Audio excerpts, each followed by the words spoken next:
Բարոս ելիքուրել եղբայրներ ջան, եկեք շարունակենք Հռոմեացիս 11-րդ գլխի 33-ից 36 համարը եւ ամբողջացնենք։ Այս հատվածում առաքյալն անդրադառնում է Աստծո փրկության ծրագրի կարևոր 4 հատկությունների։ Այսինքն, երբ որ առաքյալը 9-րդ գլխից մինչև 11-րդ գլուխը խոսում է Աստծո փրկության ծրագրի մեջ, ներառյալ Իսրայելի ստեղծումը, Իսրայելի անկումը, հեթանոսների բացված փրկության դուռը, Իսրայելի վերականգնումը, բոլոր հատկություններին անդրադառնալով եւ վերջո առաքյալը իր գոհությունն է հայտնում տեսնելով այս փրկության ծրագրի մեջ Աստծո հատկություններ։ Առաջնային հատկությունը առաքյալը ընդգծում է Աստծո խորը իմաստությունը։ Խորը նշանակում է անհատակ իմաստությունը։ Եվ այստեղ մենք տեսնում ենք համեմատականը մարդկային իմաստության եւ Աստծո իմաստության։ Այդ փրկության ծրագիրը, որի մեջ բաղադրիչն է մեր ամեն մեկ փրկված անձի կյանքն է, Աստծո փառքի համար նախասահմանված, դա Աստծո իմաստությունով արված ծրագիրն է։ Այսինքն այստեղ որևէ մեկը չի կարող գա Աստծո առաջ առանց քննելու Աստծո խոսքը, առանց տեսնելու Աստծո խոսքի մեջ Աստծո գերիշխանությունը եւ փորձի Աստծուն ինչ-որ բան սովորեցնել, ասի, եթե Աստված այսպես անի, ուրեմն անարդար է։ Եթե Աստված բոլորին չընտրի, ուրեմն Աստված անարդար է։ Եվ հիմա մենք տեսնելու ենք, այսինքն առաջնային առաքյալն անդրադառնում է, որ սա այս ծրագիրը ամբողջական արտահայտում է Աստծո խորը իմաստությունը։ Խոր նշանակում է անհատակ, ինչպես տիեզերքը չունի տիեզերքի ծայրը մենք չենք տեսնում, այդպես նրա իմաստության ծայրը մենք չենք կարող տեսնել։ Եվ Աստված մեզ հայտում է միայն այն, ինչը մեր հասկացողության սահմաններում մարդը կարող է անցալի։ Դրա համար մեզ հայտնված է այս ամենը եւ այն կրում է Աստծո իմաստությունը։ Երկրորդ կարևոր հատկություն։ Առաքյալը արդեն 33-ի վերջանում անդրադարձավ ինչպես անքննելի են նրա դատաստանները կամ նրա որոշումները բնագրի մեջ եւ անհասկանալի է նրա ճանապարհը եւ անհասկանալի է նրա վարվելու կերպը։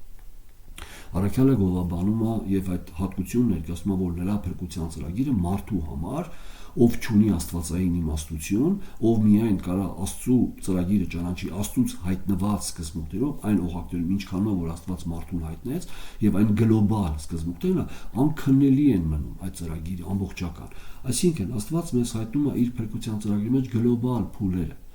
Օրինակի համար մեզ հայտում է Իսրայելի անկումը, հեթանոսների փրկությունը, մենք տեսնում ենք մեզ հայտում է Քրիստոսի երկրորդ գալուստը, եկեղեցու հափշտակությունը, հազարամյա երկրի վրա, սպիտակ աթոռի դատաստանը, նոր երկիր, նոր երկինքն իր արքայության։ Այսինքն սրանք բոլորը գլոբալ սկզբունքներ։ Այո, այդ գլոբալ ծրագրի մեջ ներառյալ կա նաև ամեն մեկ փրկված անձի համար նախասահմանված կյանքը, որտեղ Աստված ամեն բան բարի գործակից է։ Արդեն իսկ աշխարհը ստեղծվելուց առաջ ում նախասահմանեց փրկության, նրանց կյանքում ինքը ներգործություն ունի եւ այստեղ է սուրբերի փրկության վստահությունը, բայց մենք միայն կարանք ասենք այդ մեր անձնական ծրագրի մասին, միայն երբ որ ես արդեն ինձ Աստված բերած լինի ինչ որ մի կետ եւ ես ետ նայելով ասեմ ինչպես ինձ Աստված բերեց այս վիճակի մեջ, բայց թե ինչ անելու դրանից հետո այդ դուրը ծածկված է, այսինքն ես այդ ծրագրի ապագան չգիտեմ, դրա համար մեզ համար միայն հայտնված է գլոբալ նշանները։ Ուրեմն այստեղ դուրը ծեծել եւ մտնել միստիկական դաշտ եւ փորձել մեր կյանքի ապագան որոշել, սա արդեն Աստծո կամքի հետ կապ չունի։ Ուրեմն մյուս կարևոր սկզբունքը, որ մենք տեսնում ենք Աստծո փրկության ծրագրի մեջ, որը մենք կթերցենք 34-րդ համարի վերջի հատվածից մինչև 36-ի առաջի համարը, 36-ի առաջի բառերը, այդտեղ կտեսնենք փրկության ծրագրի սուվերեն լինելը։ Առաքյալն անդրադառնում է, որ Աստծո փրկության ծրագիրը անկախ է, որևէ մեկ ազդեցությունից այն կախված չէ։ Աստծուն որևէ մեկը նախորդ մի բան չարեց, որ Աստված էլ դա հաշվի առնելով իր ծրագիրը այդպես ծրագրի։ Այսինքն որևէ մեկը Աստծուն մի բան չտվեց, իր հնազանդությունը ցույց չտվեց, որ Աստված էլ այդ հնազանդությունը տեսնելով մի բան առնելով այդ անձից, հա, եթե այդ անձը այդպես արել է, ուրեմն ծրագրեմ նրան փրկության համար։ Չկա այդպիսի բան։ Եվ հիմա մենք կտեսնենք այս մասին առաքյալը խոսում 34-ի վերջի հատվածը, կամ ով եղավ նրան խորհրդակից եւ անմիջապես, կամ ով նրան առաջուց մի բան տվավ, որ նրա հատուցումն առնե նրանից, որ Աստված էլ նրան հատուցանե։ Սա Աստծո փրկության ծրագրի մասին է խոսքը, որովհետեւ նրանից եւ նրանով եւ դեպի նա է ամեն բան, նրան փառք հավիտյանս ամեն։ Ուրեմն այս հատվածում անդրադառնում ենք Աստծո փրկության ծրագրի երրորդ հատկության, փրկության ծրագիրը սուվերեն է եւ անկախ է, այն ազդեցություն չի կրում որևէ մեկ բանից։ Տեսեք, Հին կտակարանը ամբողջական է հայտնության առումով։ Պողոս առաքյալի, Պետրոս առաքյալի, առաքյալների աստվածաբանությունը հիմքում ընկած է հին կտակարանը։ Այսինքն հին կտակարանը ամբողջական է, սա չի նշանակում, որ մենք հիմա ունենք նոր կտակարան, ուրեմն հին կտակարանի հայտնությունը ոչ ամբողջական էր, դեռ պակաս էր, ոչ։ Նոր կտակարանը ամբողջացնում է եկեղեցու դիսպենսացիա, որտեղ հին կտակարանում այդ մասին առաքյալները չեն խոսում, մարգարեները։ Եվ եկեղեցու դիսպենսացիայի մեջ մենք տեսնում ենք, որ առաքյալները նաև կիրառում են հին կտականի բարոյական արժեքները, այն համատեքստայնացում են անում, բայց եկեղեցու մասին իհարկե ստանում են նոր հայտնություն, ինչպես Պողոս առաքյալը։ Բայց ընդհանուր առմամբ, որպեսզի մենք Քրիստոսով փրկության գանք, հին կտակարանի հայտնությունը այն բավարար է, որտեղ Տիմոթեոսին ուղղված նամակում առաքյալն ասում է ամբողջ գիրքը Աստվածաշունչ է եւ օգտակար խրատելու, հանդիմանելու, ի վերջո վարդապետության մեջ առաջնորդելու, որպեսզի Աստծո մարդը պակաս չգտնվի Քրիստոսով փրկության մեջ։ Եվ այդ ժամանակ առաքյալը խոսում է հին կտակարանի մասին, որտեղ նոր կտակարան դեռ չկա։ Այսինքն Տիմոթեոսին, որ ասում է ամեն գիրք Աստվածաշունչ է, դա հին կտակարանի խորհուրդ է։ Դրա համար նաև մեր հատվածում երբ որ առաքյալն անդրադառնում Աստծո փրկության ծրագրին, ինքը միշտ անդրադառնում է հին կտակարանի սկզբունքներին, ներկայացնելով եւ Իսրայելի անկումը, որի մասին ասված էր, հետագայում նաեւ տեսեք Իսրայելի վերականգնումը, որի մասին ասված է նաեւ 1000-ում սա տեսնելու ենք, բայց այս հատվածում առաքյալը Եսայի մարգարեությունից բերում է մի կարևոր սկզբունք, որպեսզի շեշտակի անի, որ Աստծո փրկության ծրագիրը որևէ մեկ ազդեցություն չի կարող կրել, այսինքն այն միայն կրում է Աստծո ազդեցություն, այն միայն Աստծո կամքի հաճության արտահայտությունն է, ուրիշ որևէ մեկ բանի։ Տեսեք, մեր հատվածում Եսայի 40-րդ գլխի 13 համարից է. ով քննեց Տիրոջ հոգին եւ իբրև նրան խորհրդական նրան հասկացրեց, որպեսզի որևէ մեկը կարողանա Աստծո փրկության ծրագրի վրա ազդեցություն ունենա, առաջերտին պետք է որ նա քննի Աստծո հոգին, այսինքն քննի Աստծո մղումները, Աստծո նպատակները, քննի, որպեսզի ասի այ քո մղումները եւ քո նպատակներին հասնելու համար կարելի է այսպես անել։ Հարց է տալի Եսայի մարգարեն, ով քննեց Տիրոջ հոգին։ Իհարկե, հիպոթետիկ պատասխանը ոչ ոք։ Ով քննեց Տիրոջ հոգին եւ իբրև նրան խորհրդական նրան հասկացրեց, ինչ որ մեկը Աստծուն որպես խորհրդական եղավ, որ Աստծուն մի բան հասկացնի, ումից խորհուրդ հարցրեց նա, որ նրան իմացներ եւ նրան սովորեցներ իրավունքի ճանապարհները եւ նրան սովորեցներ գիտություն եւ իմաստության ճանապարհները նրան գիտեցներ։ Որևէ մեկից Աստված խորհուրդ հարցրեց, իհարկե ոչ, որովհետեւ որևէ մեկը չգիտած Աստծո հոգին։ Շատերը այսօր հավակնում են, որ իրանք Աստծո կամքը գիտեն, քննում են Աստծո հոգին, Սուրբ հոգին իրենց սա ասեց, նա ասեց, սերս։ Աստծո հոգին մեզ ասում է այն, ինչ որ Աստվածաշնչում արդեն իսկ հոգու հայտնածն է։ Դրանից հավելյալ հայտնությունները զգուշ եղեք։ Ուրեմն, ով գիտած Աստծո հոգին կամ Տիրոջ հոգին, եւ իբրև խորհրդական նրան հասկացրեց։ Հիմա այս հատվածում առաքյալն անդրադառնում է, որ որևէ մեկը դա չի իմացել եւ որևէ մեկ ազդեցություն չի կարող ունենա Աստծո փրկության ծրագրի վրա, որտեղ որևէ մեկը չի կարող ազդի կամ մղի Աստծուն կամ խորհուրդ տա Աստծուն, որ Տեր Աստված այսպես արա, այսպես իմաստուն կլինի։ Ինչի, որովհետեւ որևէ մեկը չի կարող Աստծուն ասի ինչպես վարվի Աստված, որ արդար լինի։ Եվ սա հենց այն սկզբունքն է, որ մարդիկ ծռում են Աստծո փրկության ծրագիրը արդեն հայտնած, հարմարեցնելով իրենց մարդկային բարոյական արժեքներին կամ արդարության ընկալումներին։ Տեսեք, դրա համար առաքյալը արադամարգարեն արարում, ահա ազգերը դույլին կպած կաթիլի պես են։ Ի նկատի ունի, որ ազգերի ինքնորոշումը, ազգերի միությունները, խորհուրդները, ազգերը, բոլոր աշխարհի վրայի ազգերը իրանց միությունով հանդերձ, իրանց բանակի որոշումներով, իրանց պատերազմներով, իրանց ամեն ինչ արածով, իրենց մարդկային կամարտահայտություններով, թե իրանց ազատ կամքով որևէ մեկը չի կարող մեկ միավոր ազդեցություն ունենա Աստծո փրկության ծրագրի վրա, որ Աստված իր ծրագիրը փոփոխի կամ իր ծրագիրը կազմի այդ ազգերի խորհուրդը տեսնելով եւ դրանից ազդվելով։ Դրա համար այս ազգերը դույլի կպած, ահա ազգերը դույլին կպած կաթիլի պես, երբ որ դուք դույլի մեջ ջուր եք լցնում, եւ հետո դույլից ջուրը դատարկում եք, անպայման է դույլի մեջ մի կաթիլ կամ մի քանի կաթիլ ջուր մնալու է դույլին կպած։ Դուք ինչ եք ասում եք դույլի մեջ ջուր մնաց։ Ոչ, դուք դրանք ջուր չեք համարում։ Ասում եմ բոլոր ազգերը Աստծո փրկության ծրագրի համեմատ ոչ մի նշանակություն չունեն։ Ահա ազգերը դույլին կպած կաթիլի պես են եւ կշերքի փոշին հավասար են համարվում կամ այսինքն կամ կշերքը, երբ որ դուք ինչ-որ մի բան եք գնում վաճառականին, ինչ եք ասում եք մի հատ կշերքի վրայի փոշին մաքրի նոր կշռին կարտոֆիլը, այսինքն կշերքի վրայի փոշին կարա այս կողմ կամ այն կողմ ինչ-որ մի ազդեցություն ունենա, իհարկե ոչ, այսինքն այդ կշերքի վրայի փոշին չի համարվում ինչ-որ մի քաշ, այն քաշ չունի, դրա համար այսինքն որևէ մեկ ազդեցություն չունի, որ կշերքը այս կողմ կամ այն կողմ շերի, այսինքն բոլոր ազգերը դույլի մեջ մնացած ջրի կաթիլ են եւ նաեւ կշերքի վրայի փոշի, այսինքն չեն կարա որևէ մի փոփոխության ենթարկեն Աստծո փրկության ծրագիրը, այն սուվերեն է, Հարաքյալը սա է ասում, որովհետև ով նրան գիտած Տիրոջ հոգին, ով նրան խորհուրդ տվեց կամ ով նրան սկզբում մի բան տվեց, որ նրանից էլ պահանջի, ասես ինչպես է ծրագրել Իսրայելի անկումը, ինչի էսպես եղավ, տեսնում եք, այսինքն ինչի որոշեցին, որ Քրիստոսով լինի փրկությունը,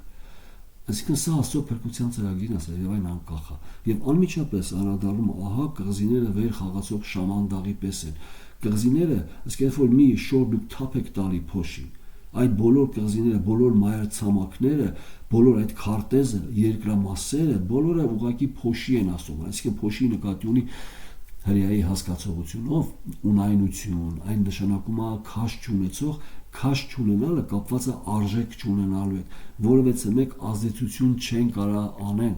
չեն կարա ազդեն, այս է Աստծո փրկության ծրագիրը, այսինքն կղզիները վերխաղացող շամաղի պես են եւ Լիբանանը չի բավականանի կրակի համար, որ զոհաբերություններ անի, այսինքն որևէ մի բան չի կարա ազդեցություն եւ նրա անասունները ողջակեզի համար բավական չեն եւ անմիջապես անդրադառնում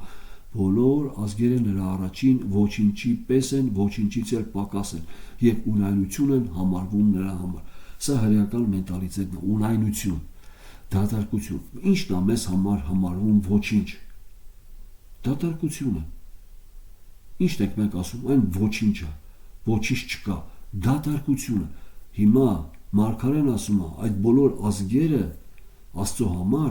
դատարկությունից էլ պակաս են, ոչ մի բան, Աստված չի նայում երկրի վրա կատարվածին, հետո իր ծրագիրը փոխում, կա այսպիսի աստվածաբանական մոտեցում, открытый теիզմ, ասում են Աստված ապագան չգիտի, Աստված նայում է ինչպես է աշխարհը վարվում, ըստ դրա որոշումներ է կայացնում, սա ուղղակի ծաղրանք է, սիրելիներս, դրա համար շատ զգույշ պետք է լինել, Առաքյալը Մարգարեն 5 տակալում ասում է, ովքեր են ազգերը, որ կարողանան Աստծո փրկության ծրագրի վրա ազդեցություն ունենալ, ինչպես Աստված այսպես որոշեց, ինչու Աստված այս բանն արեց, ինչու Աստված ընտրեց Աբրահամին, չընտրեց Խաչիկին, տեսնում եք, այսինքն ինչի հայերը ունեն Աստծո փրկության ծրագրի մեջ այս հատվածը, այլ ոչ թե ինչի հայերը չդառան Իսրայել, սրանք բոլորը այն սկզբունքները, որ մենք ուղղակի չենք տեսնում Աստծո գերիշխանությունը եւ Աստծո գերիշխանության կարևոր բաղադրիչը Աստծո փրկության ծրագրի անփոփոխ լինելը, որովհետեւ մեկ բանից չազդվել, այսինքն այն սուվերենը, այն անկախ է որևէ մեկ ազդեցությունից, որևէ մեկը չկա ասում խորհուրդ տա ինչպես ծրագրի կամ ինչպես վարվի, որտեղ որևէ մեկ ասում սկզբից բան չի տվել, որ Աստված էլ նրա տվածի համաձայն այդպես ծրագրի կամ վերադարձնի նրա տվածը, որ պարտական գտնվի այդպես անելով, սա շատ կարևոր է տեսնել, ուրեմն տեսեք, մյուս հատվածը, որ մենք ուզում ենք, օրինակ շատ հաճախ է նոր կտականում դուք կարող ասեք, իսկ որևէ մեկին Հիսուս Քրիստոսը որևէ մեկից խորհուրդ հարցրեց, կա միտեղ, այո, 6-րդ գլխում Հովհաննես ավետարանը, որ Հիսուս Քրիստոսը Փիլիպոսին ասում է, ինչ անենք այս մարդկանց որտեղից կերակուր ճարեք, եւ եթե ուշադիր եք Փիլիպոսի տված պատասխանը, այնպես չէ, որ Հիսուս Քրիստոսը Փիլիպոսի տված պատասխանով վարվեց, կամ Հիսուսը չգիտեր, որտեղ հենց այդ հատվածում ասում է, սա չհարցրեց, որ ինքը չգիտեր, ինքը գիտեր ինչ պիտի անի, ուղղակի ցույց տվեց Փիլիպոսին, որ Փիլիպոսը չգիտի, եւ ասեց դուք նրանց կերակուր տվեք, նստեցրեք եւ դուք նրանց կերակուր տվեք, որը որ աշակերտի մանի որտեղից տանք, եւ ինքն ասեց բերեք այդ ինչ որ քթել եք, բերեք եւ օրտենց եւ բաժանեցին, այսինքն այստեղ մենք երբեք չենք տեսնի, որ Հիսուս Քրիստոսը որևէ մեկից խորհուրդ հարցներ եւ ըստ այդ խորհրդի էլ վարվեր, եւ ըստ այդ խորհուրդը ծրագրեր, թե ինչ պիտի անի հետագա իր ընթացքում, սա կարեւոր է տեսնել։ Եվ անմիջապես այս հատվածից հետո Աստված անդրադառնում է, ասում է, եթե դուք հասկացաք, որ ազգերը եւ նրանց որոշումները, մարդը եւ իր ամբողջական բոլոր երկրի մարդկության որոշումը ինձ համար որևէ միավոր չի, որ ես ըստ դրա ծրագրեմ, անմիջապես անդրադառնում է եւ ասում է, Երբ որ ասում է 17 համարում, երբ որ բոլոր ազգերն առաջին ոչինչի պես են, ոչինչից էլ պակաս, դատարկությունից էլ պակաս, որևէ մեկ ազդեցություն չունի, Աստված չի նայում թե ինչ անի, այլ իր կամքի հաճության պես է անում, անմիջապես ուրեմն ում եք նմանեցնում ինձ։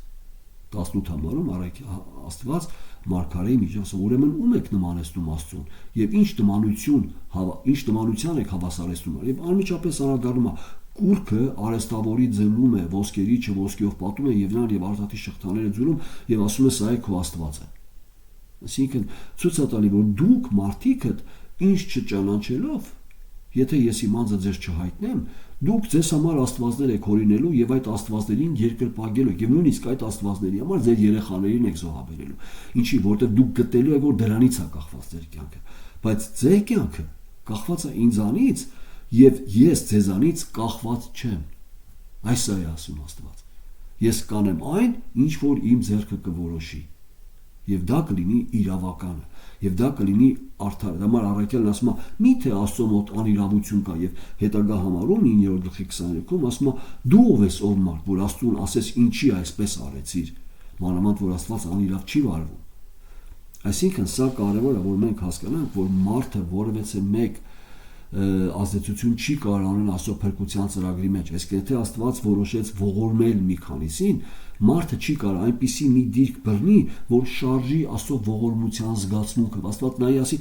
լավ, քանի որ այս մարդը այսպես արեց, արի նրան ողորմեմ։ Չկա սերներս, նրա ողորմությունը նրա սուվերեն կամքից է։ Որևէ մեկը չի կարող դրթի Աստծուն, որ Աստված նրա հետ այսպես վարի։ Դա այն վարդապետությունը հերմենիուսական, որ Աստված կանուխ տեսավ մարդու հնազանդությունը, նրա հավատքը, այոն, եւ մարդու նախասահմանեց փրկության, դա զերո է, չկա այդպիսի բան։ Աստված կանուխ տեսավ, որ որևէ մի մարդ իրան չի ընտրել, որտեղ բոլորը մեղքի տակ ծախված են, բոլորը Աստծո փառքից ընկած են, եւ իր կամքի հաճության պես տեսնելով, որ որևէ մեկը չի ասելու, ինքը որոշեց մի քանի հոգու ողորմության համար, կողորմեմ ում որ կողորմեմ, կգթամ ում որ կգթամ։ Երբ այն քեզ բառերն ասում, եւ սա մեջբերում այն 9-րդ գլխում Պողոս առաքյալը, երբ որ բոլոր Իսրայելը, եթե դուք անդրադառնաք Ելից 32-33 գլխին, որտեղ ձուլածո հորձ շինեցին եւ երկրպագեցին, բոլոր Իսրայելը անկում ապրեց։ Եվ եթե Աստված արդարորեն վարեր, բոլորին պիտի պատժեր։ Բայց երբ որ Մովսես աղաղակում է՝ մի պատժի քո ժողովրդին ողորմի, Աստված ասում է՝ կողորմեմ ում որ կողորմեմ, կգթամ ում որ կգթամ, որտեղ բոլորը պիտի պատժվեն, բայց ես կողորմեմ ում որ կողորմեմ։ Իմ սուվերեն կամքը կարտահայտեմ ում որ կուզեմ, այսինքն այստեղ ոչ թե մարդու գործոնն է, այլ Աստծո ողորմությունը։ Մենք երբ որ սա ճանաչում ենք, նոր հասկանում ենք ինչքան մեծ է նրա ողորմությունը մեր նման անարժաններին, որ դատապարտության արժան ենք միայն, բայց մեզ ողորմեց։ Ուրեմն շնորհքի հասկացողության հետ է կապված, պետք է մենք ընկալենք ներսը։ Ուրեմն այս պարագայում, երբ որ անդրադառնում ենք, Աստված ցույց է տալի, որ իր փրկության ծրագիրը սուվերեն է, կապված չի որևէ մի բանից։ Ավելին, Դանիել 4-րդ գլխում, երբ որ Նաբուգոդոնոսորը, ով հանդիսանում է աշխարհակալ Բաբելոնի մեծ թագավորության գերհզոր,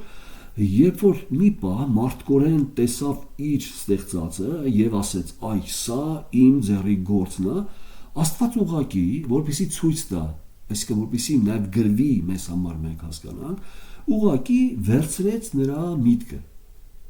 եւ այդ մեծ հզոր կայսրը վերածվեց անասունի, 7 տարի խոտ էր ուտում, նրանից միտքը վերցվեց։ Եվ երբ որ Աստված նրա միտքը վերադարձրեց,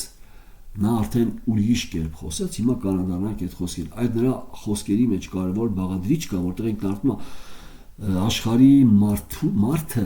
բոլոր ազգերը ոչինչի պես են նրա մոտ, ինքը ոնց կուզի նրանց էլ կշարժի։ Այսինքն այդ կայսրը, այդ Նաբուգոդոնոսորը նոր հասկացավ ով է Աստված եւ ով է ինքը, ինչ է Աստծո իշխանությունը եւ ինչ է իր իշխանությունը։ Ինքը հասկացավ, որ ինքը ոչինչ չունի, եթե նրան Աստծուց տրված չլինի։ Հիշում եք Հիսուս Քրիստոսը Պիղատոսի առաջ, դու ոչ մի բան չես կարա, եթե քեզ իմ հորից տրված չլինի, ով ես դու, որ կարողանաս քո իշխանությունը բանացնես, եթե Աստված քեզ այն չի տվել։ Այստեղ է կարևոր հասկացողությունը, որ Աստված կախված չի որևէ մի բանից, բայց մարդը միշտ մտածում որ ինքը իր ազատ կամքը, քո ազատ կամքը քո մեղավոր բնության օղակներում է, ուրիշ ոչ մի տեղ չի կարող այն բարձր լինի։ Հիմա եկեք անդրադառնանք Նաբուգոդոնոսորին, Դանիել 4-րդ գլուխ 32 համարից կարդամ, Եվ մարդկանցից քեզ պիտի արտաքսեն եւ դաշտի անասունների հետ պիտի լինի քո բնակությունը, խոտ են ուտեսնելու քեզ արճարի պես։ Եվ 7 ժամանակ է անցկենալու քեզ վրա, մինչև որ իմանաս, թե բարձրյալն է տիրում մարդկանց թագավորության վրա եւ ում որ ուզում է տալիս է այն։ Աստված Դանիելին ասում է մարգարեացի եւ Նաբուկադնեցարին ասա, թե ինչ են անելու քեզ հետ եւ թող կատարվի։ Եվ ինչ է ասում։ Եվ 7 ժամանակ է անցկենալու քեզ վրա, այսինքն դա Աստված է որոշը, մինչև որ իմանաս, 7 ժամանակ է պետք, 7 տարի է պետք, որ դու հասկանաս սա։ Աստված գիտի ինչքան է քեզ պետք, որ դու հասկանաս, որ բարձրյալն է տիրում մարդկանց թագավորության վրա եւ ում որ ուզում է տալիս է։ Ուշադրեցեք այս բառերը, եւ ում որ ուզում է, ոչ թե ում որ տեսնում է ինչ որ մի բան կա, նոր տա, չէ, ում որ ուզում է։ Նույն ժամանակ կատարվեցավ խոսքը Նաբուկադնեցարի վրա եւ մարդկանց միջից արտաքսվեցավ։ Նույն ժամանակ, ասելուց անմիջապես հետո։ Եվ մարդկանց միջից արտաքսվեցավ եւ խոտ էր ուտում արճարների պես, ոչխարի պես, եւ երկնքի ցողով թրջվում էր նրա մարմինը, մինչեւ որ նրա մազերը երկարացան ինչպես արծիվներինը եւ նրա եղունգները թրջունների պես։ Անասուն դարձավ։ Ուշադինակ, եւ այն օրից հետո ես Նաբուկադնեցարս աչքերս բարձրացի դեպի երկինք եւ խելքս ինձ վրա եկավ, երբ որ ժամանակը հասավ, եւ բարձրալին օրհնեցի եւ գովեցի եւ փառավորեցի Հավիտյանս կենդանի եղողին, որի իշխանությունը հավիտենական իշխանություն է եւ նրա թագավորությունը դարեց դար, եւ երկրիս բոլոր բնակիչները ոչինչի պես են համարվում։ Տեսնում եք նույն հոգին, ինչ որ Եսայի մարգարեությանն ասեց, ինչ որ Դանիելի մարգարեության ժամանակ են կարդում, եւ բոլոր մարդկությունը, երկրի բոլոր բնակիչները ոչինչի պես են համարվում, եւ նա իր ուզածի պես է անում երկնքի զորքով եւ հրեշտակային աշխարհով եւ երկրի բնակիչներով եւ մեկը չկա որ զարկե նրա ձեռքին եւ ասե ինչ ես անում, չկա մեկը որ նրան ասի կամ խորհուրդ տա կամ սկզբից մի բան տա, որի համար էլ Աստված հետո հատուցում տա, չկա, ասելներս, այն սուվերեն է, Աստծո կամքը, նախասահմանությունը եւ նրա նախախնամությունը մեր կյանքում արդեն սուվերեն է, միայն կախված է Աստծուց, ոչ թե մեր որևէ մեկ հատկությունից։ Այս սա շատ կարևոր է որ մենք տեսնենք։ Եվ սա նրանց համար, որոնք ասեն, բա մարդը, այո, մարդը, երբ որ մի բան էլ անում է, որ Աստծուն հաճելի է, դա նրան հորից տրված շնորհքն է։ Այսինքն առաքյալն ասում է, բոլորից շատ աշխատեցի, ջանքարեցի որպես առաքյալ, բայց ոչ թե ես, այլ Աստծո շնորհքը, որի մեջ ներգործում է, ասա Աստծո շնորհքի գործոնը։ Դրա համար, երբ որ մենք ասում ենք մարդը չունի այդ կարողությունը, մենք չենք ասում, որ մարդը չունի հոժար կամք անելու ինչ որ մի բան, այդ հոժար կամքը, որի դա Աստծուց արդեն նրան տրվածն է։ Այսինքն սրա համար մենք խոսում ենք, որ միայն Աստված է անում եւ տալիս է ում որ ուզում է, ոչ թե տեսնում է մարդը այդ կարողությունը ունի, նոր անում է։ Այսինքն ոչ թե մարդուց է կախված, այլ Աստծո շնորհքից է կախված մարդու արածը։ Սա է կարևոր։ Ոչ թե Աստծո ծրագիրն է կախված մարդու շնորհքից, այլ մարդու արածն է կախված Աստծո շնորհքից։ Սա կարևոր է հասկանանք։ Ուրեմն այն սկզբունքը, որ շատերը մտածում են առանց ընկալելու Աստծո գերիշխանություն, ասում են, որ Աստված սխալ վարվեց, որտեվ եթե պիտի ընտրեր, թող բոլորին ընտրեր, Աստված պարտական չի որևէ մեկին փրկելու։ Աստված որևէ մեկ բանի մեջ պարտական չի սիրել։ Եթե նույնիսկ պարտական սկզբունքը բառը օգտագործեք, որ Աստված խոստացել է մի բան, Աստված, որ մեղք գործողը պիտի պատժվի։ Եթե պարտականության առումով ունենք, Աստված պիտի բոլորին ջնջի, բայց ինքը ողորմություն անում, այսինքն դա էլ պարտական չի։ Ում կուզի կողորմի, ում կուզի դամարարքյալը շեշտում է ոչ վազողից, ոչ կամեցողից, այլ Աստվածանից, որ ողորմում է։ Ուրեմն սա առանց հասկանալու, սա նշանակում է Աստծո գերիշխանության վարդապետությունը ուղղակի չենք ընկալել, Աստծո սուվերեն անկախ լինելը չենք հասկանում։ Եվ փորձում ենք Աստծո գործելակերպը, սահմանումը, ծրագիրը կապենք մեր մարդկային ընկալումների հետ, կամ մեր մարդկային ազդեցությունը բերենք դրա վրա։ Մեզ տեսավ, դրա համար մեզ ընտրեց։ Մեր հավատքը տեսավ, դրա համար ընտրեց։ Եթե Աստված ինչ որ մի բան էլ տեսել է, նա կանուխ տեսնում է, որ որևէ մեկը չկա, որ պիտի այո ասի։ որտեղ բոլորն են Աստծո փառքից ընկած անկումից։ Ուրեմն չեմ ուզում անդրադառնամ սա հիմա, բայց շատ կարևոր է մենք հասկանանք, որ սա ուղղակի մարդկային վարդապետություն է եւ հումանիզմի արտադրանք, որտեղ որևէ մեկին Աստված պարտավոր չի որ փրկի։ Այսինքն մարդը չի կարա մի այնպիսի բան անի, որ գրգռի Աստծո ողորմության ցանկությունը իր վրա։ Աստվածը ողորմությունը, աղբյուրը ողորմության ինքն է, ոչ թե մեր վարքն է, որ գրգռեց Աստծո ողորմությունը մեր վրա, այլ Աստծո կամքը, հաճությունը, որ ուզեց մեր նման անարժանի ողորմի։ Դրա համար Հոբի պարագայում, երբ որ Աստված Հոբի գրքում 41-րդ գրքում խոսում է, երբ որ Հոբը ցավերի մեջ ընկած, արդեն ցավերից ինքը անդրադառնում է արտահայտած խոսքերը, իմիջիալոց ինքը այդ խոսքերը 5-րդ գլուխը եթե նայեք կամ 8-րդ գլուխը Հոբը խոսում է, որ սրանք ուղղակի քամու խոսքեր են եւ անդրադառնում է իր սուտ մխիթարիչներին, ընկերներին, որոնք կարծես թե ներկայացնում են Հոբին կեղծավոր, Աստված մոռացող եւ շեշտում է, որ դու ինչ-որ մի բան արել ես, որ Աստված սա քո վրա բերել է, որտեղ նրանց աստվածաբանության օղակները պատճառ եւ հետևանքի վրա է, այսինքն նրանք հասկանում են, այսինքն չունենալով վարդապետություն, նրանց ընկալումով Աստծո փոխհատուցումը կատարվում է ֆիզիկական կյանքում։ Եթե Աստված մեկին օգնություն տվեց, ուրեմն այդ անձը Աստծո առաջ արդար է։ Եթե Աստված ինչ-որ մեկի կյանքում թույլ տվեց փորձություն, դժվարություն, հիվանդություն, ուրեմն այդ անձը ինչ-որ մի բան արել է։ Եվ այս սկզբունքի մեջ Աստված նաև մեզ տալի վարդապետությունը, որ իր սուվերենությունը կա, ինքը թույլ տվեց Հոբի վրա, որը կատարյալ էր եւ ուղիղ էր եւ աստվածավախ եւ չարից փախչող անձ էր, բայց Հոբը չգիտեր ինչ է կատարվում Աստծո եւ սատանայի միջեւ, ինչ խոսակցություն գնաց։ Եվ միջալոց այդ խոսակցության սկիզբը բացում է Աստված, ոչ թե սատանան։ Եվ սատանան, որը մեղադրողն է, կլիվետնիկ, մեղադրողն է եւ նաեւ ստախոս, ստության հայրը, ասաց, որ դու կաշառել ես Հոբին եւ Աստված ասաց, դե հիմա տես։ Եվ այս սկզբունքների մեջ Հոբի փորձությունը այնքան մեծ եղավ, կորցրեց ամեն ինչ, իր երեխաների ունեցվածքը, նաեւ իր առողջությունը, եւ այս օղակների մեջ շատ կարեւոր է տեսնենք, որ Հոբը խոսում է բառեր, որ տրտնջում է եւ կարծես թե Աստծուն ներկայացնում անարդար եւ ասում է իմ հետ դատի նստի եւ ասեն, որ դու իմ հետ անարդար ես, որ ինչի համար ես ամեն իմ կյանք եկավ, Աստված պատասխանում է Հոբին մի կարեւոր սկզբունքով։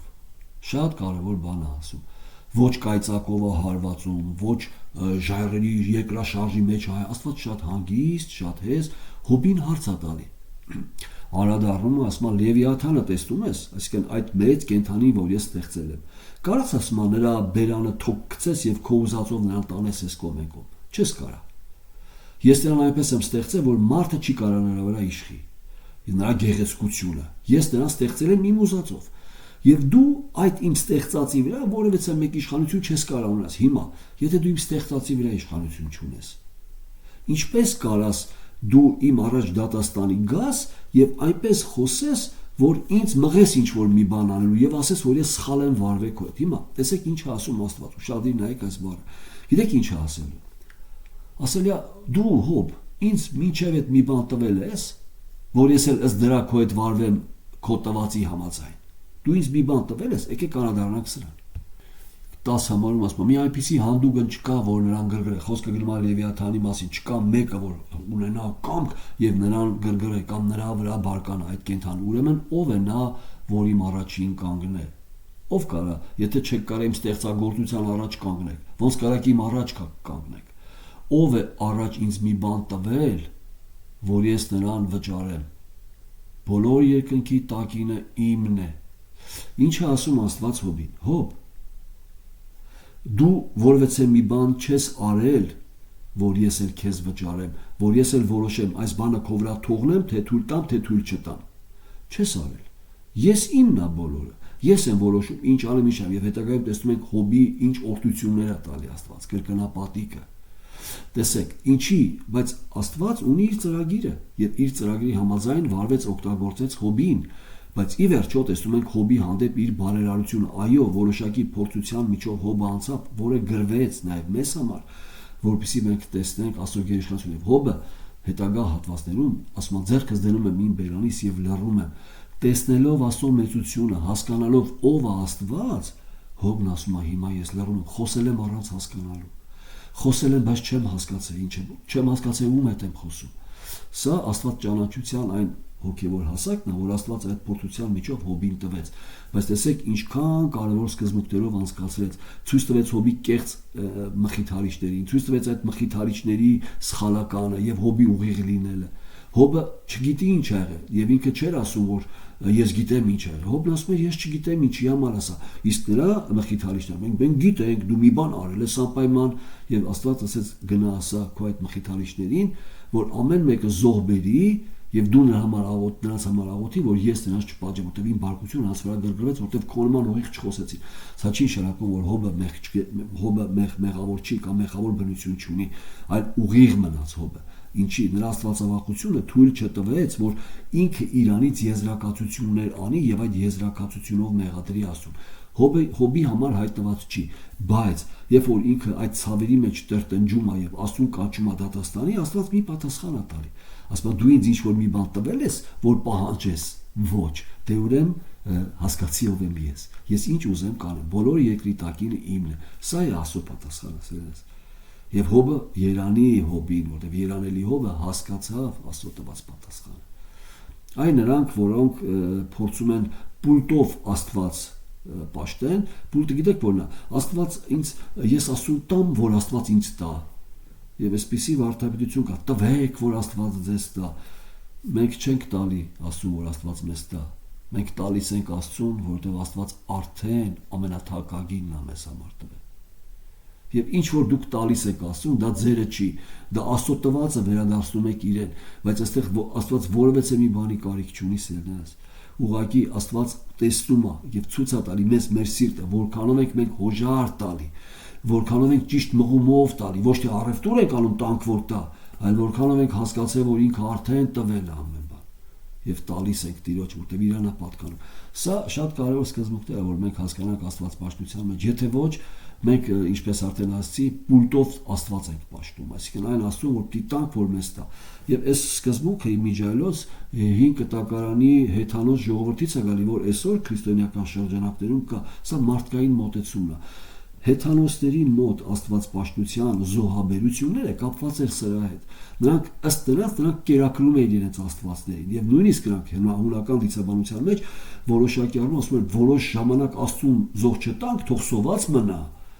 որ ճիշտ է չի մահանա, որտեվ ինքը Աստված է, հավիտենական է, թող սոված մնա, բայց երբ որ սոված մնա, մեր ուզածը կանի, այն վաղ զոհ կտանք նորից։ Այսպիսի ընկալումներ կար Աստված պաշտության։ Հիմա նույնն է, տվեք, որ Աստված ձեզ տա։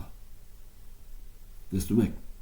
սա կարևոր սկզբունքները հասկանալ։ Գործ առաքելություն առաքյալն անդրադառնում է սան, որովհետև նորից եմ ասում, Հոբի պարագայում մենք պետք է անցալենք, որ Աստված ասում ամեն բան իմն է, սա չի նշանակում, որ իմն է, ես չեմ ողորմելու, ես կողորմեմ ու որ կուզեմ ողորմեմ։ Հոբ ես քեզ ողորմելու եմ։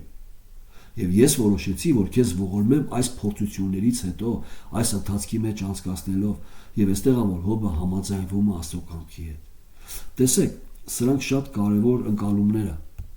Այս պարագայում մենք գործ ունենք այնպիսի Աստված ընկալման հետ, որտեղ տիեզերքի կենտրոնում հայտնվում է մարդը։ Մարդն է որոշում ինչ անի, որ Աստված անի։ Սա սխալ եւ շատ վտանգավոր վարդապետություն է։ Տեսեք, Հիսուսն ասեց իմ հայրը որոշեց եւ իմ հայրը իր ողորմությունը, իր շնորհքը անում է նաեւ ամբարիշտների վրա, արև է տալիս, անձրև է տալիս, նրանց բերք է տալիս, նրանց զավակներ է տալիս։ Եթե մնա մեր մարդկային ընկալման, մենք կասենք Տեր Աստված անհավատների ամեն ինչը փակի։ Քեզ չեն հավատում, մենք քեզ հավատում ենք։ Բայց մենք չենք հասկանում, որ մենք նրա շնորհքով է որ հավատում ենք։ Նրա ողորմությունն է, որ մենք հավատում ենք։ Եվ մենք հասկանում ենք նաև, որ Աստված ողորմում է նաև ամբարիշտին որոշ ժամանակի համար, պահում է նրան հատուկ իր ծրագրի համար, իր նպատակների համար օգտագործելով, որտեղ մենք չգիտենք այդ ամբարիշտից կա մեկը, որ պիտի ծնվի, որ պիտի Աստծո արքայությունը ժառանգի։ Մենք ասում ենք Տեր, այս ամբարիշտին ինչի ես պահել, այս հարբեցողը ինչի համար է, այս մարդը, որ այսքան մարդ սպանեց ինչի համար է։ Մենք չգիտենք ինչի համար է, դա Աստված գիտի, նա դրա ծրագիրն է, բայց նրա ողորմությունն է, այսինքն Աստծո հսկողությունը ամբողջական կյանքի ընթացքի վրա է, որի մասին Աստված մեզ չի հայտնում։ Ով ես դու, ինչ ես տվել նրան, որ մի բան էլ Աստված պարտական լինի քեզ հայտնելու այն։ Կուզի կհայտնի, կուզի ոչ։ Սա է ամենակարևոր սկզբունքը, որ մենք հասկանանք։ Դրա համար Գործ Առաքելոցում 17-րդ գլխում առաքյալն անդրադառնում է հեթանոս Աստված պաշտության, ասում է այն Աստծուն, որ անծանոթ է, դուք պաշտում եք այդ Աստծուն, չճանաչելով, ես այդ Աստծուն պաշտում եմ ճանաչելով, եւ ասում է ով է այդ Աստվածը, ասում է նա այն Աստվածն է, որի ձեռքում է ամեն բան։ Եկեք անդրադառնանք այս հատվածին։ Ես կընթերցեմ 24 համարից, տեսեք։ Այն Աստվածը, որ աշխարհքս եւ ամեն բան, որ նրանում կա, արա, մի քիչ վերև եթե նայեք 23-ում առաքյալն ասում է, որովհետեւ ման էր գալիս ձեր պաշտամունքների մտիկ տալիս, ման է գալիս ձեր պաշտամունքների մտիկ տալիս, մի սեղան էր գտա, զոհասեղան, որի վրա գրված էր անծանոթ Աստծուն, այն որ դուք առանց ճանաչելու պաշտում եք, առաքյալն ասում հույներին։ Ես նրան եմ պատմում ձեզ, ես նրա մասին խոսում եմ ձեզ, ով է նա, այն Աստվածը, որ աշխարհքս եւ ամեն բան, որ նրանում կա, արավ, նա երկնքի եւ երկրից, նա է երկնքի եւ երկրի Տերը, լինելով ձեռագործ տաճարներում չի բնակվում եւ ոչ էլ մարդկանց ձեռով է պաշտվում իբր թե մի բանի կարոտ։ Տեսնում եք, այսինքն ինքը առաքյալը խոսում է նրանց Աստված ընկալման օղակներից, ասում է դուք մտածում եք, որ Աստված մի բանի կարոտա տակ որ տա, ասում է նա ձեռագործ տաճարներում չի բնակվում եւ մարդկանց ձեռով էլ չի պաշտվում, կարիք էլ չունի, որ մարդը նրան պաշտի, ուղղակի ողորմությունն է, որ թույլ է տվել իր փառքի համար մարդը սեղտեղծել եւ թույլ է որ այդ մարդը իր անունը փառավորի, սա նրա ողորմությանն է, շնորհքի բաղադրիչն է եւ ոչ էլ մարդկանց ձեռով պաշտվում իբր թե մի բանի կարոտ, նա է ամենի կյանքը եւ շունչը եւ ամեն բան տվողը, ոչ թե դուք եք նրան տալի, այլ նա է ձեզ տալի, առանց ձեր տալու։ Սա կարևոր է եւ նա մեկ արյունից մարդկանց բոլոր ազգերին արավ, որ երկրի բոլոր երկրի բնակվեն որոշ ժամանակներ եւ նրանց բնակության սահմաններ հաստատեց, որ Աստծուն խնդրեն, Աստված հատուկ ամեն բան դրեց, որպիսի փնտրեն Աստված։ Այսինքն տեսեք, սա շատ կարևոր է, որ մենք անդրադառնանք, որ երբեք չի կարա մարդը հանդիսանա Աստծո փրկության ծրագրի կենտրոն, Աստծո փրկության ծրագրի կենտրոնում ինքը Աստված է իր փառքով, սերես։ Աստված ծրագիրը չի կազմում մարդու համար, այդ ծրագիրը կազմված է Աստծո փառքի համար, հետագա մեր վերջի 4-րդ հատկությունը այդ ծրագրի սա է խոսելու առաքյալը։ Ասելու է նրան փառք Հավիտյանս Հավիտենից, որտեղ այդ փառքի համար ամեն բան ստեղծված, նաև մարդը։ Ուրեմն, այս առումով շատ կարևոր է հասկանանք, որ մարդկային Աստված ընկալումը բավարար չի ներկայացնելու Աստծո գերիշխանությունը, միայն Աստծո խոսքն է տալի եւ ըստ Աստծո խոսքի ձևավորված աստվածաբանությունը, որի կենտրոնում Աստված է, փրկության ծրագրի, միայն այդ ժամանակ այն աստվածաբանությունը, որի կենտրոնում Աստված է, այն ժամանակ մարդը ունի ճիշտ աստվածպաշտություն, հասկանում է ով է Աստված եւ ունի ճիշտ մխիթարություն, ունի ճիշտ մղումներ, այսինքն սա գալիս է ճիշտ վարդապետությունից։ Եվ տալու եւ առնելու հասկացողությունն է նաեւ ճիշտ ձևավորվում։ Ուրեմն, հետագա հատվածը Կողոսացիս 1 հենց 16-17-ը սա է ասում, եկեք անդրադառնանք, որովհետեւ եթե հիշում եք մեր հատվածում կարդացինք ամեն բան նրանից, նա աղբյուրն է, նրանով, պահված է նրանով եւ դեպի նա, այսինքն բնագրի մեջ նրա համար, ոչ թե մարդուց, մարդով եւ դեպի մարդ, այլ Աստծուց, Աստծով եւ դեպի Աստված։ Այսինքն սա վարդապետական ամենակարևոր սկզբունքն է։ Առաքյալը սա խոսում է փրկության ծրագրի օղակներով։ Այսինքն այդ ծրագիրը ասում է Աստծուց է,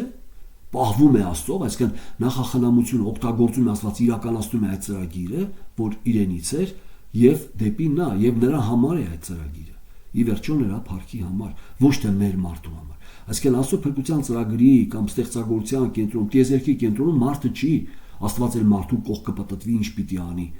այլ ինքը Աստված եւ մարդը Աստծո համար, ոչ թե Աստված մարդու համար, այլ մարդն է Աստծո համար։ Սա կարևոր վարդապետական ընկալումն է, գերիշխանությունն Աստծունն է, ոչ թե մարդուն։ Ուրեմն, սրա առումով Կողոսացիս առաջի գլխի 16 համարում կարդում ենք,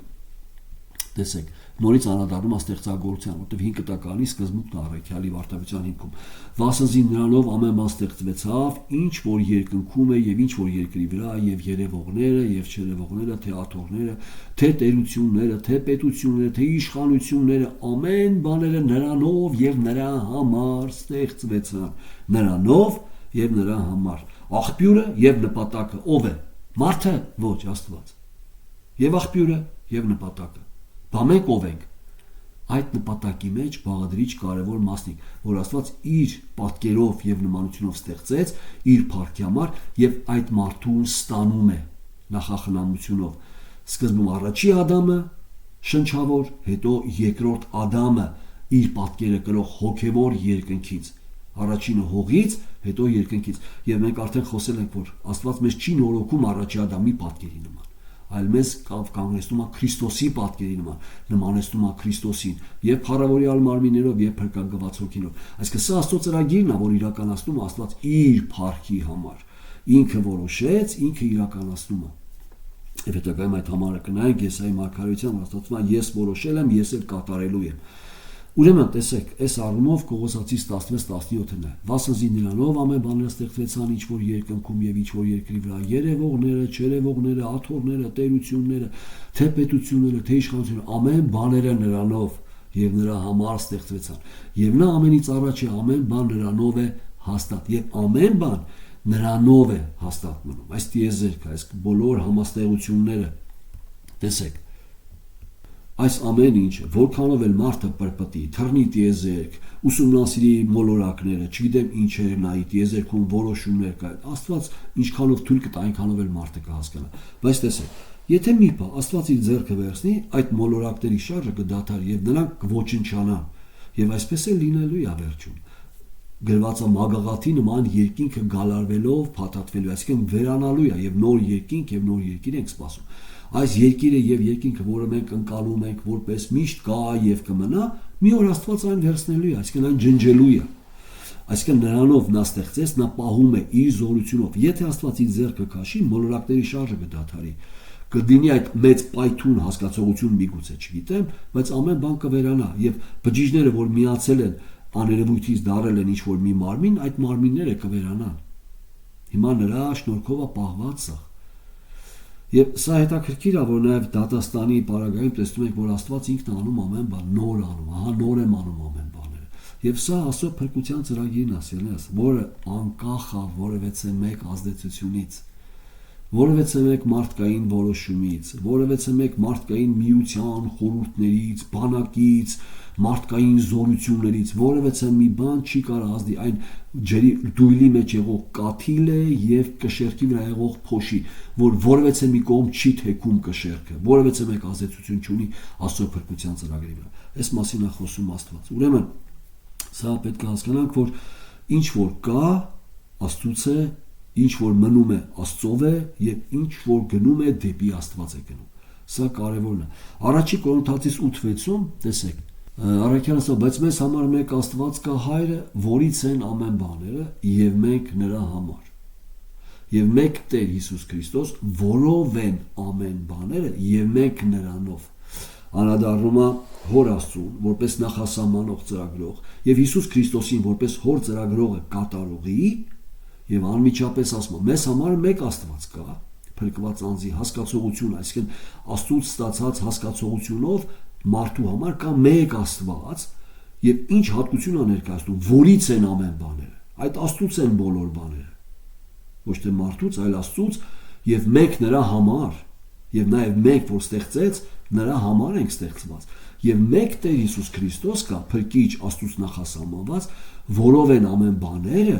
որով են, այսինքն ինքը ճարտարապետ էր, ինքը ստեղծեց եւ մեկ նրանով Աստծո խոսքը եւ Աստված ասեց թող լինի եւ եղավ։ Աստծո խոսքը ինքը Հիսուս Քրիստոսի անձն է եւ մենք նրանով եղանք։ Ոտություն։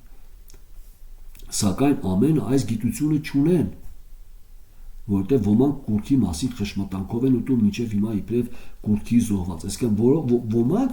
եկեղեցումն է, դեռ չունեն այս հասկացողությունը։ Նրանց համար մեկ Աստված չի, նրանց համար կուրքը նույնպես ինչ որ մի զորություն է դեռ ընկալված եւ խնդիր ունի, մինչեւ Աստված նրան կբերի հասկացողության, ցույց կտա իր գերիշխանությունը, որ որևէ մեկը չկա Աստծո զատ, որ Աստված լինի։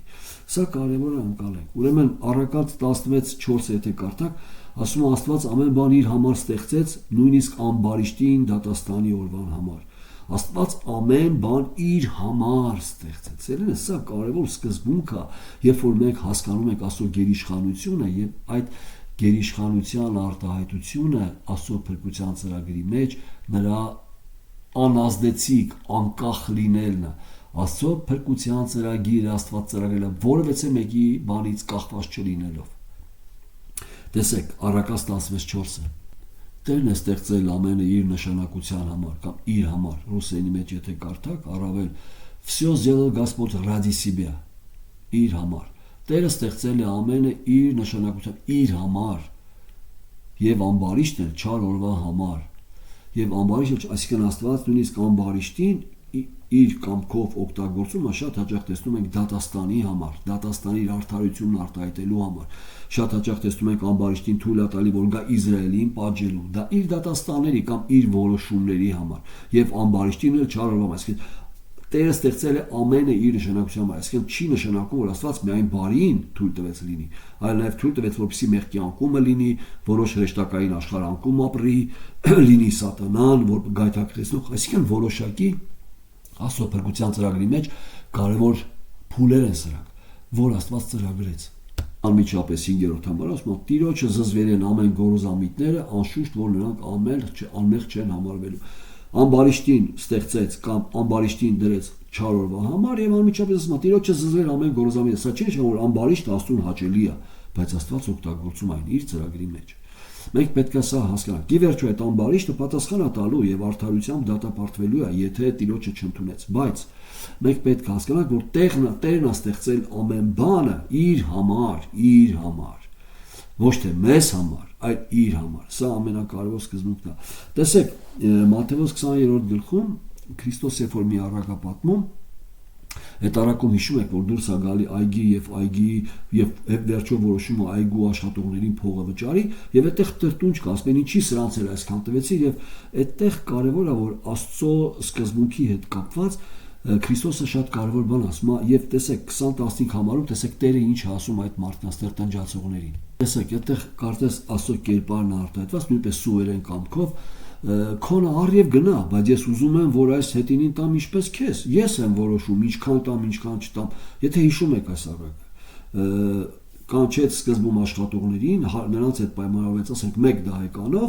հետո կանչեց օրվա վերջի շատ քիչ աշխատողներին, նույնպես տվեց նույն գումարը։ Եվ այստեղ առաջինները մտածեցին, որ դրանց տվեց այդքան, ուրեմն իրենց ավելի շատ կտա։ Բայց ինքը տվեց այնքան, ինչքան պայմանավորել է։ Հիմա տրտունջ եղավ։ Եվ Տերը ասում է. «Քոնը առ գնա, բայց ես ուզում եմ, որ այս հետինին տամ ինչպես քեզ»։ Կամ միթե ես, ուշադիր նայեք բառը, միթե ես իշխանություն չունեմ անելու ինչ որ ուզում եմ իմ ստացվածքին։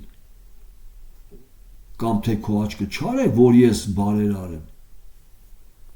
Տեսնում եք, նույն սկզբունքը ինչի Աստված բոլորին չընտրեց։ Դու ով ես, որ ասես, Աստված իրավունք չունի իր ստացվածքի ինչ որ պատկանում է իրեն վարվի այնպես ինչպես ուզի, մանավանդ որ արդարերն է վարվում, պայմանավորվել է, չէ՞։ 1 դահեկանի, արքո դահեկանը եւ գնա, ասել եմ, որ եթե մեղք գործեք պիտի դատվեք։ Մեղք ես գործը, դե դատվում ես, այսինքն ես անիրավ չեմ վարվում քո հետ։ Ես քեզ ասել եմ մեղք մի գործի։ Հիմա այդ որ ես մի քանիսին ուզեցա ողորմեմ,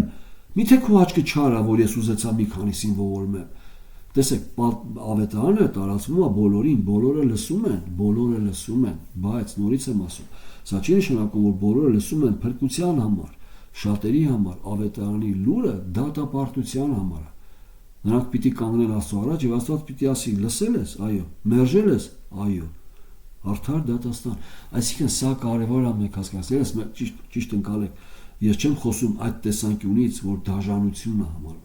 Ես խոսում եմ Աստծո սուվերեն կամքի տեսանկյունից, որ Աստված է որոշում եւ մենք այդ որոշման մեջ որևէ մեկ մի անարդար բան չենք կարող գտնենք, որտեղ ամեն բան իրան է պատկանում եւ ինքը վարվում է արդար։ Սա կարևոր սկզբունք է։ Ուրեմն Եվ որ անդրադառնանք Եսայի 46-րդ գլխին, այնտեղ հենց սա է ասում Աստված, որ ես եմ որոշել եւ իմ որոշումը իրականացնում եմ։ Բայց մի կարևոր սկզբունք կա, որ ուզում եմ անդրադառնալ։ Աստծո փրկության ծրագրի սուվերենությունը անկախ լինելը նաեւ մեզ մղում է գնահատելու այդ փրկության ծրագրի մեջ մեր փոքրիկ դերը, այսինքն այդ շնորհքի դրության պես մնացորդը, որտեղ դա նույնպես Աստծո փրկության ծրագրի մասնիկ է եւ նույնպես այդ ընտրությունը սուվերեն կամքով է։ Այսինքն մեր որևէ մեկ հատկությունից չի, դրա համար այս փրկության ծրագրի անկախությունը առավել մեզ մղում է այդ ծրագրի մեծությունը տեսնել եւ այդ օրհնությունը տեսնել, որ Աստված մեզ անարժաններից իր փառքի համար է պատրաստում եւ պատրաստեց, նախասահմանեց։ Տեսեք, Եսայի 46-9 համարից շեշտը կդնենք արդեն 11 համարին, հիշեցեք առաջինները եւ հետինից, որովհետեւ ես եմ Աստված եւ ուրիշ չկա Աստված եւ ինձ պես մեկը չկա ջոկ։ Իմ նմանը չկա, որ պատմում եմ առաջուց վերջինը եւ վաղուց այն, որ չի եղած, որ ասում եմ, թե իմ խորհուրդը, իմ որոշումը պիտի հաստատվի, իմ որոշումը պիտի հաստատվի եւ անում եմ իմ բոլոր ուզածը։ Ուշադիր նայ։ Աստված ասում է, ես եմ, իմ նմանը չկա, ինչպիսին, այսինքն ինչպիսին չկա, այնպիսին, որ սկզբից ասում եմ ինչ ալիներ վերջում, որ ծրագրել եմ եւ կատարելու եմ։ Ես իմ խորհուրդը պիտի հաստատվի, ես իմ որոշումը պիտի հաստատեմ եւ այն անում եմ իմ բոլոր ուզածը։ Եվ անմիջապես, որ կանչում եմ ցուցատալի նախախնամությունը, որ կանչում եմ արևելքից գիշատիչ թրջունը հերու երկրից իմ որոշած մարդին, իմ խորհրդի մարդին։ Ես եմ կանչում այդ մարդին։ Այդ մարդը սկի չգիտի, որ ես իրան կանչելու եմ։ Ես կանչում եմ այդ մարդուն, սա Կիրոս թագավորն է, որի միջոցով տեսնում ենք, որ Իսրայելին ազատեց գերություն։ Ամեն դեպքում, որ կանչում եմ արևելքից գիշատիչ թրջունը հերու երկրից իմ խորհրդի մարդին, ես խոսել եմ, կատարելու եմ, ես որոշել եմ,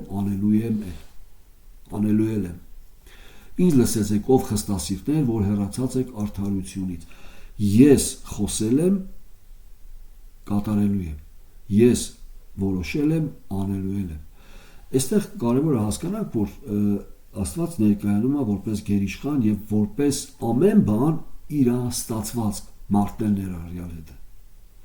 Այստեղ է կարևոր սկզբունքը, որ Աստծո փրկության ծրագիրը կախված չի որևէ մեկ ազդեցությունից, որտեղ այն կախված է միայն Աստծուց, իր կամքից եւ իր փառքից, որտեղ իր կամքն է իր փառքը ցույց տա, թե ինչ կոմպոնենտներ Աստված ծրագրեց դրա համար, դա իր կամքն է, կապված չի մեր ցանկություններից։ Հիմա ուշադիր նայեք, կարևոր է, այսինքն ցանկություն ճիշտ հասկանալու, մարդու պարագայում միայն չար ցանկություն կա, Աստծո մերժելու ցանկություն կա իր փառքը հրճակելու։ Եթե մի բան էլ անում է մարդը, նորից եմ ասում, դա Աստծո շնորհքի ներգործություն, որտեղ մի քիչ կանադառնանք հատվածի, որ Հիսուսը խոսում է, հայր, այն ամենը, որ ինձ տվիր, պահեցի եւ այն ամենը, որ ինձ տվիր, որովհետեւ մեկը չկորավ, բացի կորստյան որդուց, որ գրված է, որ նախասահմանված է կատարվի եւ նա հաշիվ կտա իր արածի համար, չնայած որ ընտրված է 12-ի մեջ, բայց ուշադիր եղեք, այն ամենը, որ ինձ տվիր, վերջի օրը ես հարություն ապսա գրավականն է սուրբերի, որովհետեւ ինչ եք մենք տեսնում, այն ամենը, որ ինձ տվիր, Աստծո ծրագիրն է դա։ Հիմա եւ անմիջապես սրանից հետո կրանք հասկանանք. տեսեք, եթե դուք հասարակության մեջ ինչ որ մի տեղափոխություն անեք, որը ձերը չի, բոլորը կարան ասեն, բայց դու ով ես որ դա անում ես, ինչի՞ ես, օրինակ այս դուրը այստեղից հանե տարի այնտեղ, դուք դա ձեր, բայց երբ որ դուք ձեր տան մեջ, որը ձեր սեփականությունն է, փոփոխություն անեք, դրսից մարդիկ կարան գան ասեն, «Էս ինչ ես անում, ինչի՞ ես այս սեղանը դրել այս պատի տակ», դուք չեք ասի, բայց դու ով ես, էս իմ տունն է, իմ սեփականությունն է, որտեղ կուզեմ սեղանը կդնեմ, կուզեմ սառնարը կդնեմ սենյակի մեջ, դու ով ես, Աստված սա է ասում, բայց դուք ով եք, որ ինձ ասեք ինչպես անեմ, ինչպես չանեմ։ Տեսնում եք, նորից եմ ասում, մեր մարդկային արդարության հասկացողությունը շատ փոքր է, որ գրանցի կամ հասկանա Աստծո արդարության ընկալումը։ Աստծո արդարությունը բխում է նրա գերիշխանությունից, նրա կամքի հաճությունից, որ Աստված ուզում է իր փառքը ցույց տա, եւ ինքն է որոշում ինչ անի իր փառքը ցույց տալու համար։ Ինքն է որոշում միևնույն զանգվածից երկու անոց ստեղծի։ Մեկը ողորմություն է ցույց տալու համար, մեկը դատապարտություն է, բայց չի նշանակում, որ դատապարտություն ցույց տալու համար ինքը այդ անձին մեղավոր է անում։ Այդ անձը իր հոժար կամքով մեղավոր է։ Ուղղակի նրա վրա շնորհքը չի կիրառում։ Այդ փրկության շնորհքը նրան թողում արդարության, այսինքն այստեղ որևէ մեկը նա չի կարող ասի, Տեր Աստված, բայց ինձ ինչի չփրկեցիր։ Աստված հարցնում է, բա դու ուզեցիր որ քեզ փրկեմ։ Չուզեցիր։ Իսկ սա ուզեց, ինչի ուզեց, որտեվ իմ կամքի հաճությունը նրա վրա էր։ Հիմա դրա համար Հիսուսն ասում է, որևէ մեկը չի գա, եթե հայրը չքաշի։ Սա ոչ թե խոսում է Աստծո անարդարության մասին, որտեվ եթե Աստված արդար վարվի, խոստումի համաձայն պիտի բոլորին դատապարտի։ Բայց Աստված ուզում է ոմանց այդ դատապարտվածներից ողորմի։ Եվ որևէ մեկը չի կարող ասի, ինչի այս 4 հոգուն դու ողորմեցիր։ Դու ով ես։ Այս է ասում Աստված։ Ուզեցի, ողորմեցի։ Ոչ թե կամեցողից եւ ջանքանողից է, այլ Աստվածանից, որ ողորմում է։ Սա ամենակարևորն է։ Ուրեմն, եթե մեր աստվածաբանության կենտրոնում սերներս ընկած չի Աստված, եթե մեր աստվածաբանության կենտրոնում Աստծո Աստված չի կենտրոնում հանդիսանում, այն խեղաթյուրվում, դառնում է մարդակենտրոն եւ ամբողջ վարտապետությունը ծրվում է եւ մենք ճանաչում ենք մի Աստծո, պատտվում է մարդու շուրջ, ոչ թե մարդն Աստծո համար, այլ Աստվածը մարդու համար։ Իրականում մեր երրորդ հատկությունը Աստված խոսում է այն մասին, որ իմ ծրագիրը սուվերեն է, դրա համար առաքյալն անդրադարձավ Եսայի մարգարեության։ Նորից եկեք ընթերցենք այդ հատվածը մեր Հռոմեացիս թղթի 11:34 համարից։ 34-ի վերջանը, կամ ով եղավ նրան խորհրդակից, կամ ով նրան առաջուց մի բան տվավ, որ նրան հատուցումն առնե նրանից, որովհետև նրանից եւ նրանով եւ դեպի նա է ամեն բան, նրան փառք հավիտյանս ամեն։ Վերջի հատկությունը, եթե ժամանակը կարճ ավելի խոսենք վերջի, որպեսզի անդրադառնանք արդեն 12-րդ գլխին, այն սկսում է կիրառական բաժինը, շատ կարևոր է։ Ուրեմն վերջի հատկությունը Աստծո ծրագրի այն փառավոր է։ Եկեք ընթերցենք վերջի համարը 36-ի։ Նրան փառք հավիտյանս ամեն։ Այստեղ ավելացնելու բաներ չկա երևի, բայց տեսեք, միայն Աստված ունի իրական փառքը։ Երբ որ մենք խոսում ենք փառք հասկացողության մասին, միանշանակ իմացեք, փառք որևէ մի ստեղծագործություն չունի, արժեք որևէ մի ստեղծագործություն չունի, ուրիշ բան, որ Աստվածը նրան արժեք տալի, ոչ թե այդ անձը իր մեջ արժեք ունի, այլ Աստվածը նրան արժեքավորում։ Արժեք հասկացողությունը կապված է Աստծո հետ։ Եթե Աստված մի բան ասում է, սա լավ է, մենք հասկանում ենք, որ դա լավ է, որտեղ Աստծո տեսանկյունից դա լավ է։ Եթե Աստված մի բան ասում է, սա վատ է, մենք հասկանում ենք, որ դա վատ է, ինչի, որտեղ Աստված է ասում, որ դա վատ է։ Ով է Աստված։ Այդ ստեղծողը, իր նպատակների համար ստեղծողը։ Ուրեմն փառքի մասին, երբ որ Աստված խոսում է, մենք հասկանում ենք, որ միակ փառք հասկացողությունը իրական փառքը, Աստծունն է։ Մնացածը վերագրված փառքեր են։ Սատանան ուզեց իրեն փառք վերագրի, դառնա Աստված, ընկավ։ Մարդը ուզում է իրան փառք վերագրի, ընկավ Աստծո փառքից, պակասած է։ Տեսեք, դրանք շատ կարևոր է, դրա համար նրան փառք հավիտյանը, նրանն է փառքը։ Ուրեմն դրա համար Սողոմոնը, երբ որ տաճարը շինում է, տեսեք ինչ բառեր ասում, տեսնելով ով Աստված, եկեք անդրադառնանք առաջին մնացորդած 29-րդ գլխին։ 11 համարից քոնն է ով Տեր, առաջին մնացորդած 29:11-ից քոնն է ով Տեր մեծությունը եւ զորությունը եւ փառքը եւ հաղթությունը եւ պայծառությունը եւ բոլոր երկնքուն ու երկրումս եղողները քոնն է ով Տեր, թագավորությունը եւ դու բարձրյալ ես